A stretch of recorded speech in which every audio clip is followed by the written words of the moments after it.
Ipatutupad na sa Hunyo ang panibagong dagdag singil sa toll sa North Luzon Expressway o NLEX. Pero may ilang exempted sa dagdag toll.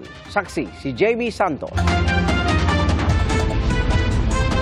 Simula June 4, tataas na muli ang toll sa North Luzon Expressway o NLEX. Inaprubahan na kasi ng toll adjustment ng Toll Regulatory Board o TRB ang second tranche ng periodic adjustment para sa 2018 na 2020.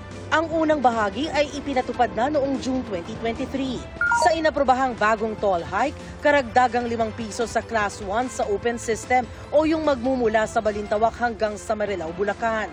14 pesos sa Class 2 at 17 pesos sa Class 3. End-to-end naman mula sa Balintawak hanggang sa Santa Ines, Mabalacat, Pampanga. 27 pesos ang suma total na karagdagang singil sa Class 1 vehicles. 68 pesos para sa Class 2 at 81 pesos para sa Class 3. Paliwanag ng TRB, ang taas singil ay dahil sa inflation. Para maging viable naman po yung project kasi kailangan din naman po nilang makabayad sa kanilang mga pag-uutang, makabawi ng puhunan at kung sakaling matapos na kanilang concession ay kahit paano naman po kumita sila ng reasonable sa kanilang investment. Pinag-aaralan naman daw ang second tranche ng toll hike sa South Luzon Expressway o SLEX. Kalahati din po ang pinatupad natin sa kanila last year.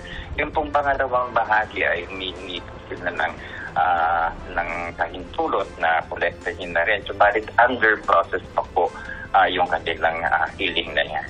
May magandang balita naman ng TRB sa delivery trucks ng agricultural products. Exempted o hindi raw sila kasali sa toll hikes basta accredited ng Department of Agriculture.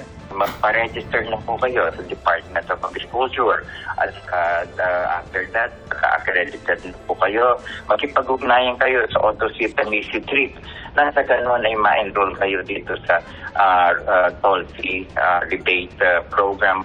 Para sa GMA Integrated News, Jamie Santos ang inyong saksi. Mga kapuso, sama-sama tayong maging saksi.